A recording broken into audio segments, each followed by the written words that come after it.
Hello students, very good morning to all of you. कैसे हैं आप सब? कैसी चल रही है आप लोगों की ओलंपियाड की प्रिपरेशन? तो चलिए स्टार्ट करते हैं क्लास 3 के नंबर सेंस के बहुत ही स्कोरिंग क्वेश्चन के बारे में। How many 4 digit number can be formed using the digits 5, 2, 4 and 0? Each digit used only once. हर डिजिट को सिर्फ एक ही बार यूज करना है। ओके स्टूडेंट्स, तो चलिए स्टार्ट करते हैं इसका सॉल्यूशन। इस तरीके के क्वेश्चन को हम कैसे सॉल्व करते हैं?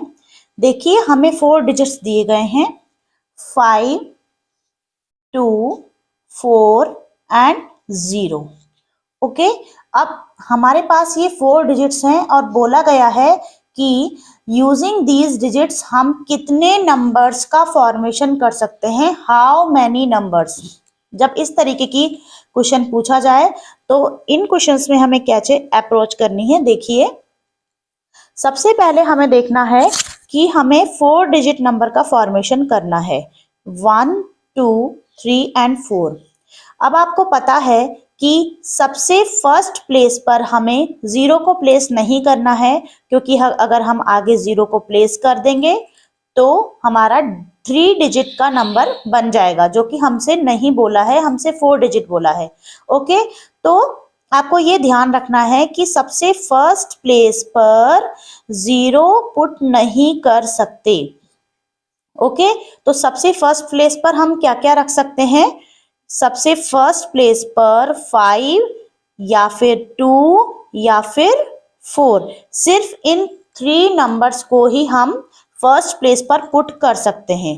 ओके स्टूडेंट्स, तो इसका मतलब ये 3 नंबर आने की प्रोबेबिलिटी है, तो हमने यहाँ पे लिख दिया कि 3 टाइम्स कोई सा भी नंबर, इन 3 में से कोई सा भी नंबर आ सकता है। ओके स्टूडेंट्स, तो चलिए अब सेकंड प्लेस पर आगे बढ़ते हैं। अब देखिए, हमने मान लिया कि फर्स्ट प्लेस पर हमने 5 डिजिट को पुट कर लिया। कौन से 5 डिजिट को पुट कर लिया? तो अब देखिए, जब यहाँ पे 5 डिजिट आ चुका है तो सेकंड प्लेस पर तो 5 आ नहीं सकता, तो हमने यहाँ पे 5 को क्या कर दिया, क्रॉस कर दिया कि सेकंड प्लेस पर 5 नहीं आ सकता। अगर सेकंड प्लेस पर 5 नहीं आ सकता तो कौन कौन सा नंबर आ सकता है? 2, 4 या फिर 0, या तो 2 या फिर 4 या फिर 0। तो हम यहाँ पे लिख देते हैं ताकि हमें कंफ्यूजन ना हो, या तो 2 या फिर 4 या फिर 0। 5 को नहीं रख सकते क्योंकि 5 को हमने मान लिया कि हमने फर्स्ट प्लेस पर रख लिया है।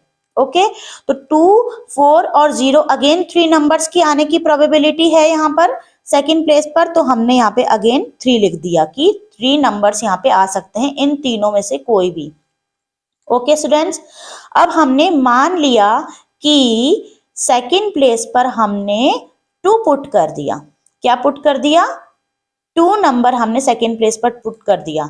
तो अगर हमने सेकंड प्लेस पर 2 पुट कर दिया तो क्या थर्ड प्लेस पर 2 आ सकता है? नहीं आ सकता, तो हमने थर्ड प्लेस के लिए 2 को कैंसिल कर दिया।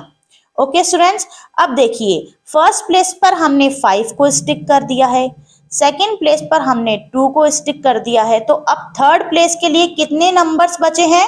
4 एंड 0। तो यहाँ पे हम लिख देते हैं थर्ड प्लेस के लिए हमारे पास अवेलेबिलिटी कितने नंबर्स की है? 2 नंबर्स की, जो कि क्या है? 4 एंड 0। तो यहाँ पे हम लिख देते हैं 2 नंबर्स ही आ सकते हैं यहाँ पर थर्ड प्लेस पर। ओके स्टूडेंट्स, अब चलिए आगे बढ़ते हैं फोर्थ प्लेस की तरफ। अब हमने मान लिया कि थर्ड प्लेस पर हम 0 को पुट कर लेते हैं। ठीक है, हमने थर्ड प्लेस के लिए किसको रख दिया? 0 को रख दिया। अब देखिए, यहाँ पे 5 को फर्स्ट प्लेस पर रख दिया अपन ने, फर्स्ट प्लेस पर।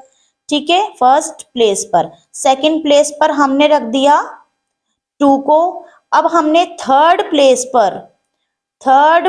पर हमने किसको रख दिया है? 0 को। तो अब कितने नंबर बचे? ओनली 4, मीन्स एक ही नंबर बचा है, जो कि क्या है? 4 है। ठीक है, अब एक नंबर की आने की प्रोबेबिलिटी तो एक ही रहेगी, जब एक ही नंबर बचा है तो एक ही नंबर आएगा ना। तो अब यहाँ पे एक ही नंबर आ सकता है, तो यहाँ पे हमने लिख दिया 1 नंबर का चांस है आने का, ओनली 1।